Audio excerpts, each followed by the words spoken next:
Hello all of you, स्वागत करती हूँ मैं आपको अपनी वीडियो में। तो इस वीडियो में कराने वाली हूँ क्लास 10th का chapter number 1 real numbers maths का।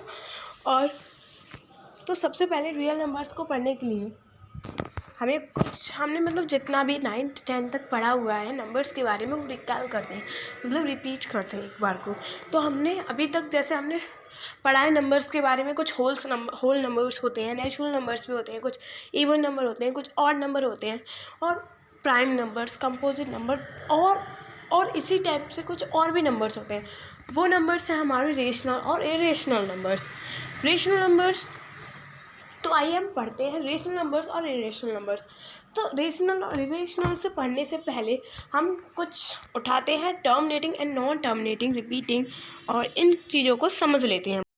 तो टर्मिनेटिंग नंबर्स, सबसे पहले टर्मिनेटिंग पर आते हैं। टर्मिनेटिंग नंबर्स वो नंबर्स होते हैं जैसे कि अगर हमने किसी भी पी अपॉन क्यू मतलब डिवाइड करने पर पॉइंट की संख्या, मतलब जैसे कि किसी की संख्या का आंसर आ रहा है 1.752, तो ये एक टर्मिनेटिंग है, मतलब ये एग्जैक्टली है कि इसके आगे कोई भी नंबर, मतलब इसके रिमाइंडर नहीं बचा है, 0.752 इसका एग्जैक्टली आंसर्स है, तो ये हमारा टर्मिनेटिंग होता है। और ऐसे ही अगर हम नॉन टर्मिनेटिंग रिपीटिंग की बात करें, नॉन टर्मिनेटिंग रिपीटिंग मतलब नॉन टर्मिनेटिंग तो होता है मतलब ज़्यादा से ज़्यादा संख्याएं होंगी इसमें, लेकिन रिपीट करती हुई आएंगी। जैसे कि कोई आंसर आ रहा है हमारा 1.725, तो उसके बाद बार बार रिपीट होकर यही आएगी 1.725, 1.725, मतलब 1.725, यही बार बार रिपीट होगा। या फिर 1.725, ये होता है हमारा नॉन टर्मिनेटिंग रिपीटिंग। अब थर्ड हमारा एक और टाइप का होता है इसमें, non terminating and non repeating, मतलब ना तो वो टर्मिनेटिंग है और ना ही वो रिपीटिंग है। मतलब कि इतनी बड़ी संख्या होती है कि जैसे कि अगर हमने किसी में डिवाइड किया है या फिर उसमें कोई रिमाइंडर तो बचता ही जाता है, और इतनी बड़ी संख्या हो जाती है और उसमें कोई भी रिपीटेशन नहीं होता है, मतलब 0.1234 या फिर कोई आगे और संख्या आ गई, मतलब कोई भी संख्या दूसरे से मैच नहीं करेगी, मतलब रिपीट नहीं होगी। आया जैसे 1.752, तो उसके बाद आया 624 या फिर 728, कुछ भी आ सकता है, बट रिपीट नहीं करेंगे। ये होता है नॉन टर्मिनेटिंग नॉन रिपीटिंग का। तो बस अब आगे बढ़ते हैं हम रेशनल और इरेशनल नंबर्स। अगर आपने ये समझ लिया तो रेशनल और इरेशनल समझना इजी हो जाएगा आपके लिए। तो रेशनल नंबर सबसे पहले समझते हैं। तो रेशनल नंबर्स हमारे पी अपॉन क्यू के फॉर्म में होते हैं, और पी अपॉन क्यू फॉर्म मतलब फ्रैक्शन के फॉर्म में। और जैसे कि कोई सब एग्जाम्पल ले लें, 7/2, 5/2, 3/5, ये एग्जाम्पल्स हो गए हमारे रेशनल नंबर्स के। और तो इनको आइडेंटिफाई करने, मतलब रेशनल नंबर को आइडेंटिफाई करने के लिए मैंने आपको अभी समझाया कि टर्मिनेटिंग और नॉन टर्मिनेटिंग रिपीटिंग क्या होता है। तो बस रेशनल नंबर्स प्रूव, मतलब हमें पहचानने के लिए रेशनल नंबर है या नहीं, अगर हम सिर्फ डिवाइड करके देखें, जैसे 7 का डिवाइड हम 1 में करें तो पॉइंट लगाया, 0 बढ़ाया, 7 का डिवाइड 1 टाइम, 7 3 0 28 2 0, ये 4 टाइम है, और ये 14, ये भी बढ़ते ही जा रहा है, ये कहीं पे कटने का नाम नहीं ले रहा है। तो ये हमारा जो है कि इसीलिए ये हमारा नॉन टर्मिनेटिंग नॉन रिपीटिंग, ये हमारा रेशनल नंबर नहीं है, ये हमारा इरेशनल नंबर है। गलती से मैंने इसमें लिख दिया है, ये इसका एग्जाम्पल है 1/7 इरेशनल नंबर का। तो यही मैंने समझाया कि रेशनल नंबर में इस टाइप की सिचुएशन नहीं आएगी कि डिवाइड करते जाएं और बढ़ता जाए नंबर, और उसमें कोई रिपीटेशन ना हो, कोई भी रिपीटेशन ना हो। रेशनल नंबर में हमेशा या फिर टर्मिनेटिंग होगा, जैसे बहुत ही छोटी संख्या 3-4 नंबर की, 0.156 या फिर 0.15678, बस इतनी संख्या हो और वो एग्जैक्टली कट हो जाए, वहाँ पे कोई रिमाइंडर ना बचे। और नॉन टर्मिनेटिंग रिपीटिंग जो होता है उसमें रिपीट होती रहती है, मतलब रिपीट हो जाएगी या फिर तो आपकी या फिर बढ़ती जाएगी और रिपीट भी होगी साथ में, मतलब उसमें कोई ऐसा नहीं है कि आपका एग्जैक्टली कट हो जाए, उसमें रिमाइंडर ना बचे। लास्ट में आपको बहुत ज़्यादा सॉल्विंग हो जाएगा वो, उसमें कोई ना कोई एग्जैक्टली आप रिमाइंडर छोड़ ही दोगे, पूरा सॉल्व नहीं कर पाओगे, बहुत बड़ा होता है वो। तो ये होता है हमारे रेशनल नंबर्स। अब इरेशनल नंबर्स की बात करें तो इरेशनल नंबर ज़्यादातर हम सुना भी है, √2, √3, √5 एंड रूट के जितने भी नंबर्स होते हैं वो इरेशनल नंबर्स होते हैं।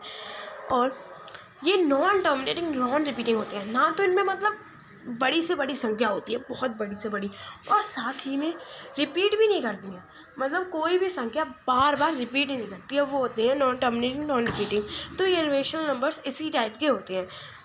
जैसे कि अभी एग्जांपल लेके मैंने बताया था आपको 1/7 जो है नॉन टर्मिनेटिंग नॉन रिपीटिंग, और ये रेशनल नंबर है। अब ऐसे ही अगर हम √3 का करें, अगर हम √3 का करेंगे तो √3 एक रेशनल नंबर आएगा। ऐसे अगर सॉल्व करेंगे आप तो पॉइंट बहुत बड़ा आएगा, लेकिन हम कुछ ही पॉइंट रखते हैं, आप √3 का निकाल के देख सकते हैं। तो ऐसे रेशनल नंबर्स जो वही नंबर्स होते हैं जिनका नॉन टर्मिनेटिंग नॉन रिपीटिंग होता है। आई थॉट मतलब मैं सोच चुकी हूँ कि आपको समझने आ गया होगा। अब आगे बढ़ते हैं। हम आगे बढ़ने के लिए यहाँ पे हम पहले रियल नंबर्स पढ़ते हैं। हमारे रियल नंबर्स वो नंबर्स होते हैं जो रेशनल प्लस इरेशनल का, जो कि रेशनल और इरेशनल के मिक्सअप होते हैं। That we can also say that real numbers is the numbers in which rational and irrational numbers are both mix up, मतलब कि रेशनल और इरेशनल उसमें दोनों आ जाते हैं। रेशनल और इरेशनल को मिलाकर ही हम रियल नंबर्स कह देते हैं। तो रियल नंबर समझने के बाद हम आते हैं आगे। हमारा पहला टॉपिक है इस चैप्टर का, वो है यूक्लिड्स डिवीजन, एल्गोरिथम और लेमा। तो सबसे पहले हम पढ़ते हैं what is the means of algorithm. Algorithm वो होता है जैसे कुछ स्टेप्स को डिफाइन करता है। जैसे कि अगर हम कोई भी चीज़ कर रहे हैं, जैसे डिवाइड भी कर रहे हैं, हमने अगर कोई सा भी डिवाइड कर रहे हैं, अगर हम कोई सा भी डिवाइड कर रहे हैं, जैसे 7 का डिवाइड हम 5 में करें, तो हमें पता है कि यहाँ पे हमें पॉइंट लगाना है क्योंकि ये डिवाइड नहीं होगा। और 49 7 टाइम, फिर उसके बाद हमारा 1 रिमाइंडर बच रहा है। तो हमें पूरी प्रोसेस पता है कि हमें क्या क्या करना है।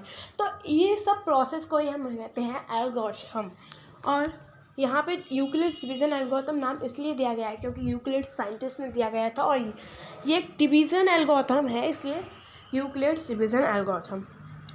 तो ये यूक्लिड्स डिवीजन एल्गोरिथम किसको सेटिस्फाई करता है, मतलब ये चलता है dividend equal to divisor multiply question plus remainder, ये इसकी एल्गोरिथम है। और ये एक और फॉर्म में होता है A = BQ + R, मतलब यहाँ पे BQ का मतलब होता है क्वोशिएंट और R का मतलब होता है रिमाइंडर, और A और B हमारे 2 डिजिट्स होते हैं जिनका हमें HCF निकालना होता है। तो यूक्लिड्स डिवीजन एल्गोरिथम से निकालते हैं हम HCF। तो आगे बढ़ते हैं। तो हम आ चुके हैं अपने पहले क्वेश्चंस पर, जो है हमारा यूज़ यूक्लिड्स डिवीजन एल्गोरिथम, मतलब कौन सी थी, dividend equal to divisor multiply question plus remainder, या फिर A = BQ + R, वही है शॉर्ट फॉर्म। तो हमें इसका HCF निकालना है। तो हमने अभी तक हमने HCF सीखा था कैसे निकालते हैं, या फिर तो हम ऐसे करके निकालते थे। 1 मिनट, ओके। या फिर तो हम ऐसे करके निकालते थे, यहाँ पे 2 ले लिए 2 संख्या, फिर इनमें जो कॉमन मिल गया वो HCF हो गया, या फिर ऐसे करके निकालते थे, या फिर ऐसे करके निकालते थे। ये छोटी संख्या यहाँ पे रखी, ये बड़ी संख्या यहाँ पे, और 1 टाइम 135 90, फिर 90 को यहाँ ले लेते, इस टाइप से निकालते थे लॉन्ग डिवीज़न मेथड से। अब हम HCF निकालने का एक और नया मेथड पढ़ने वाले हैं इस हिसाब से। तो यहाँ पे हमें क्या करना है, इसको इस फॉर्म में रखते जाना, A = BQ + R में। तो यहाँ पे हम कैसे लिखेंगे, तो सबसे पहले जो बड़ी संख्या है उसको बना देंगे। हम पहले वो लिख लेते हैं, dividend equal to divisor multiply question plus remainder. यहाँ पे हमने लिख लिया है डिविडेंड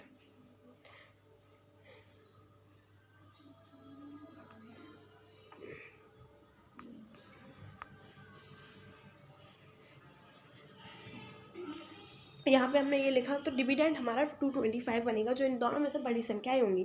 तो 225 हमारा ये रहा, और 135 हमारा डिवीज़न बन जाएगा। और क्वेश्चन 135 को 225 में डिवाइड देंगे तो 1 टाइम जाएगा, और रिमाइंडर बचा हमारा 90। तो हमने यहाँ पे ये रखा। अब जो हमारा 135 है, इसको मतलब हमें ये तब तक सॉल्व करना है जब तक रिमाइंडर में 0 ना आ जाए। तो 135 जो हमारा है वो हमारा अब बन जाएगा डिविडेंड, और डिवीज़न हो जाएगा हमारा रिमाइंडर।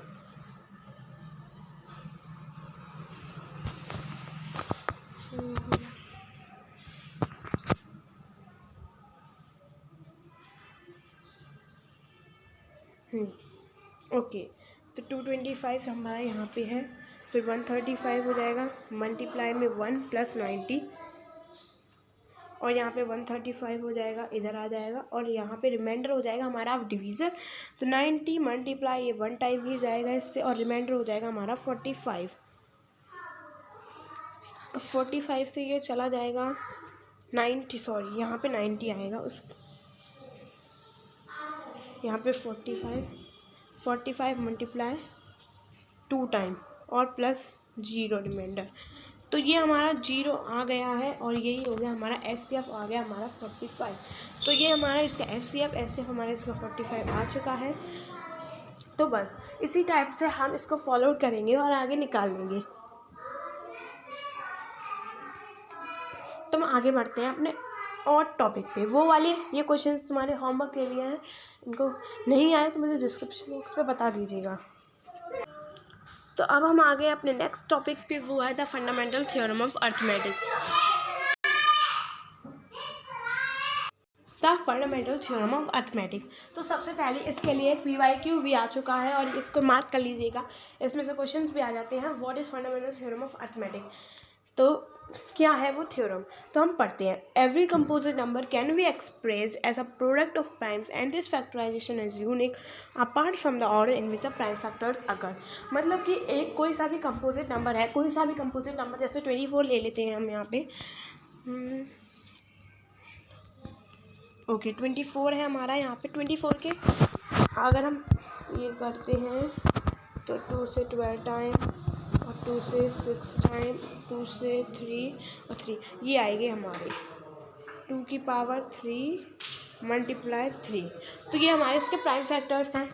तो बस इसमें हमारी थ्योरम ये बोलती है, कोई सा भी कंपोजिट एवरी कंपोजिट नंबर, हर एक कंपोजिट नंबर अगर उसको एक्सप्रेस किया जाए मल्टीप्लाइज में, मतलब 2 मल्टीप्लाई 2 मल्टीप्लाई 2 मल्टीप्लाई 3 में, तो इसके फैक्टराइजेशन यूनिक है। मतलब ये किसी और के फैक्टराइजेशन हो नहीं सकते, इसी बिल्कुल सेम टू सेम नहीं हो सकते ना। और फिर अपार्ट फ्रॉम द ऑर्डर, मतलब कि इनके ऑर्डर को अगर हम इसके ऑर्डर्स में पहले 3 ले आएँ या फिर 2 बाद में कर दें तो भी कोई प्रॉब्लम नहीं है। बस यही बताया है, जैसे कि मैंने यहाँ पे एग्जांपल लिख रखा है 2 मल्टीप्लाई 3 मल्टीप्लाई 5 मल्टीप्लाई 7। ये एक ही बात होगी, अगर इनका मल्टीप्लाई किया जाए तो एक ही चीज़, दोनों में एक ही आएगा। तो बस वही है कि ये एक यूनिक होता है, इनका मतलब फैक्टराइजेशन यूनिक होता है, और इनके प्राइम फैक्टराइजेशन में कोई भी अंतर नहीं आता है। तो बस फंडामेंटल थ्योरम ऑफ अर्थमेटिक यही कहती है, और ये 1 नंबर में ज़रूर आती है। तो आप इसको ज़रूर लर्न कर लीजिएगा, लिख लीजिए, ये मार्क कर लीजिए, ये एक इम्पॉर्टेंट क्वेश्चन है। तो यहाँ पे अभी मैंने इम्पॉर्टेंट क्वेश्चन, एक यूक्लिड्स एल्गोरिथम से आता है इम्पॉर्टेंट क्वेश्चन, और एक इससे आता है फंडामेंटल थ्योरम से। तो आगे बढ़ते हैं। तो हम यहाँ पे दूसरे क्वेश्चन पे आते हैं। तो यहाँ पे हमारा ये क्वेश्चन है, express each number as a product of its prime factors, मतलब एक प्राइम फैक्टराइजेशन करना है। तो 140 का प्राइम फैक्टराइजेशन हमने यहाँ पे करा हुआ है, देख सकते हैं आप। 140 को 2 से डिवाइड किया, 70 टाइम 2 से 35 5 7। तो देखिए यहाँ पे सबसे ज़्यादा लोग बच्चे मिस्टेक करते हैं, वो करते हैं यहाँ पे आपका आधा नंबर चला जाएगा। आपने अगर इस फॉर्म में नहीं लिखा, मतलब 2 मल्टीप्लाई 2 मल्टीप्लाई 5 मल्टीप्लाई 7 में नहीं लिखा, आधा ही करके छोड़ा गया, मतलब 140 का प्राइम फैक्टराइजेशन ट्री या प्राइम फैक्टराइजेशन किया और बस इतना ही छोड़ा है। तो ये हमारा हो जाएगा आधा ही नंबर का, मतलब आधा ही मिलेगा आपको। तो यहाँ पे इसको ये भी रिप्रेजेंट करिएगा, क्योंकि फंडामेंटल थ्योरम ऑफ अर्थमेटिक हमारी यही कहती है कि रिप्रेजेंट करो हमारे मल्टीप्लाइज को। यहाँ पे 156 का भी ऐसा ही किया गया है। आगे बढ़ते हैं हम। तो यहाँ पे दूसरा क्वेश्चन है दिया गया है हमारा, find the LCM and LCM of the following pairs of indices and verify that LCM multiply LCM equal to product of two numbers. ये तो हमने छोटे से ही पढ़ा हुआ है कि एलसीएम मल्टीप्लाई एचसीएफ इक्वल होता है दो नंबर के प्रोडक्ट का। तो दो नंबर का एचसीएफ और दो नंबर का एलसीएम इक्वल होता है दो नंबर के गुणनफल का या फिर प्रोडक्ट का। तो ऐसे 26 और 91 का हमने पहले यहाँ पे क्या किया गया है, एचसीएफ निकाला है और यहाँ पे हम वेरीफाई कर देंगे। यहाँ पे वेरीफाई नहीं हुआ है, मैं करके दिखा देती हूँ आपको। तो यहाँ पे बस एलसीएम क्या निकला हमारा, एलसीएम भी निकाल लेते हैं यहाँ से हम। 13 मल्टीप्लाई 7 मल्टीप्लाई 2, 13 2 या 26, 26 7 जा कर लेते हैं यहाँ पे। 42 4 7 2 जा 14, 14 4 18, 182 आया। ओके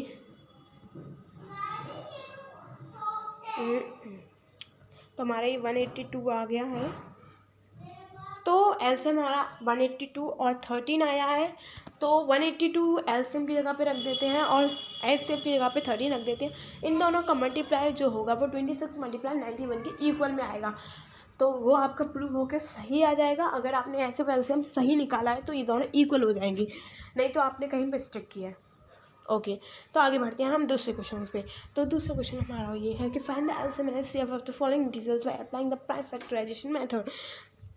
प्राइम फैक्टराइजेशन मेथड से एलसीएम और एचसीएफ निकालना, ये तो एक बहुत इजी मेथड है।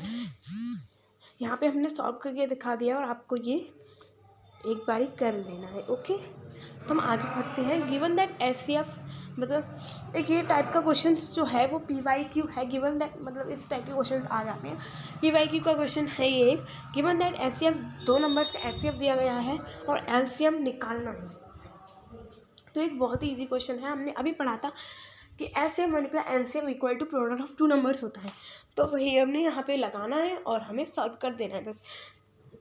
यहाँ पे हमारा एलसीएम एचसीएफ दिया गया है 9 और एलसीएम हमें निकालना है। तो एलसीएम ऐसा के ऐसे ही रख दिया और प्रोडक्ट ऑफ प्राइम्स जो मतलब प्रोडक्ट ऑफ टू नंबर्स है यहाँ पे, तो प्रोडक्ट ऑफ टू नंबर्स हमने लिखा और यहाँ पे 9 गया अपॉन में और एलसीएम हो गया 3022338। मतलब 9 से 306 कट जाएगा, 727 मतलब 34 टाइम्स 34 का मल्टीप्लाई 657 में करेंगे तो 22338 आएगा।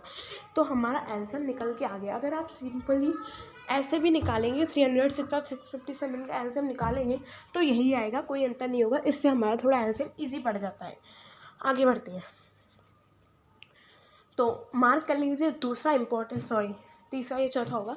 तीसरा चौथा इम्पोर्टेंट क्वेश्चन वो है, check whether 6 and can never end with digit 0 for any natural number n। मतलब कि यहाँ पे इस क्वेश्चन को बस हमें समझना और उसके बाद वैसा का वैसा ही लिखना है। जैसे कि हमारे यहाँ पे 10 दिया गया है। 10 के फैक्टराइजेशन में 10 मतलब 0 से एंड होता है ना, 10 के एंड में 0 आता है। तो क्योंकि 10 के फैक्टराइजेशन या फिर 10 के फैक्टर जो है 2 मल्टीप्लाई 10 के फैक्टराइजेशन अगर हमने किया तो उनके फैक्टराइजेशन में 2 और 5 आते हैं। तो इसलिए उनके एंड में डिजिट 0 होती है। लेकिन 6 के एंड में डिजिट 0 इसीलिए नहीं है क्योंकि इसके फैक्टराइजेशन में 2 और 5 दोनों है नहीं, मतलब 2 और 5 फैक्टराइजेशन में नहीं है। तो ऐसे नंबर्स जो होते हैं मतलब जिन नंबर्स के लास्ट में 0 होता है वो नंबर्स जिनके फैक्टराइजेशन में 2 और 5 होते हैं, 2 और 5 उनके फैक्टराइजेशन में होते हैं, ऐसे नंबर्स हमारे होते हैं जो एंड होते हैं डिजिट 0 से।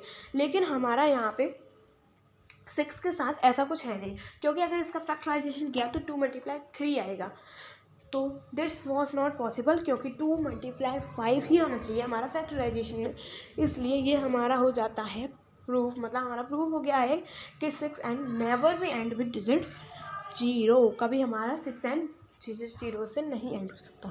तो बस यही लिखा हुआ है हमने। देखिए, here we note that numbers ending with digit 0 has both factor 2 and 5 as their prime factors, whereas 6 and equal to 2 multiply 3 and does not have 5 as a prime factor, so it doesn't end with 0. Therefore 6 and cannot end with digit 0 for any natural number। बस ये हमारा prove हो जाता है। हमारा next question आता है let's P भी आप ये एक थ्योरम है, ये इम्पोर्टेंट नहीं है ज़्यादा, पर कोई बात नहीं, इसको आप नोट कर लीजिएगा, आपके एनसीईआरटी बुक में भी होगी है। तो आगे बढ़ते हैं।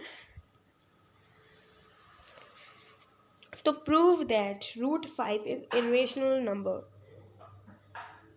तो ये क्वेश्चन हमारा एक बहुत ही इम्पोर्टेंट क्वेश्चन है, इसको मार्क कर लीजिए। एक इरेशनल प्रूव करने के लिए ज़रूर आता है। अगर रियल नंबर से क्वेश्चन आता भी है तो 2-3 क्वेश्चन सबसे ज़्यादा आते हैं, उसमें से ये एक फर्स्ट नंबर पे आता है, मतलब इसके चांसेस बहुत ज़्यादा हैं आने के। ये एक 3 नंबर का क्वेश्चन होता है, सॉरी देखिए ये वाला 3 + √2 एंड ये एक इम्पॉर्टेंट क्वेश्चन है, तो आप इनको मार्क कर लीजिएगा अपनी एनसीईआरटी बुक में। एनसीईआरटी बुक के तो सारे इंपॉर्टेंट क्वेश्चन होते हैं, but these are the most important question. इस टॉपिक में से आते हैं एक आध क्वेश्चन।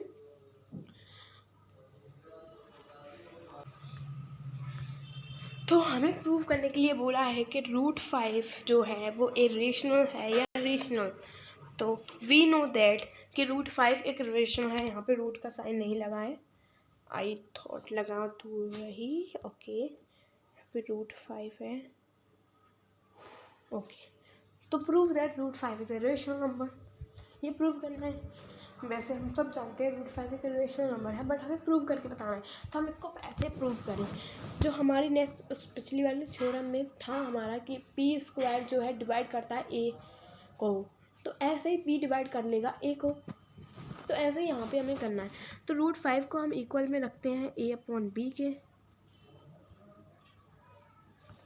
a/b के फॉर एनी नेचुरल नंबर। मतलब ये a/b एक ऐसे प्राइम्स हैं जो किसी से भी डिवाइड नहीं होते हैं, जिनका कोई फैक्टर नहीं है, मतलब 1 और 1 से ज़्यादा कोई फैक्टर नहीं है। तो √5 को हमने इसके इक्वल में रख दिया है।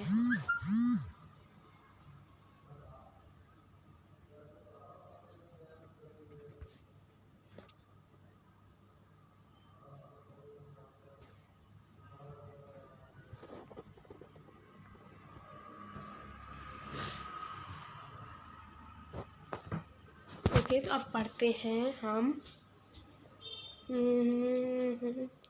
कहाँ गया, ये रहा, ओके। तो √5 एक रेशनल नंबर है, ये आप सब जानते हैं, बट हमें प्रूव करना है। तो हम लिखेंगे √5 = a/b। सबसे पहले हम लिखेंगे let us assume to the contrary that √5 is rational. मतलब हम रेशनल, मतलब हम समझते हैं, मतलब एक हम मानते हैं, सॉरी हम मानते हैं कि √5 जो है हमारा रेशनल है।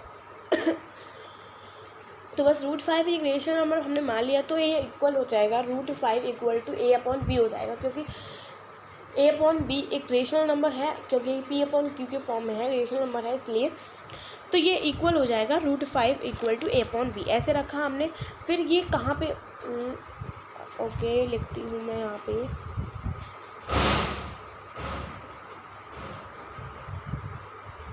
तो ये b है, ये यहाँ पे पहुँच जाएगा b √5 = a, और अब स्क्वायरिंग बोथ साइड किया हमने, तो मतलब यहाँ पे आया 3b², सॉरी 3b² = a² और 5b² a²। यहाँ पे 5b² है और a² है। तो अब आप इस चीज़ को कंसंट्रेट होकर समझिए। मतलब यहाँ पे ये बोल रहा है कि जो b² है,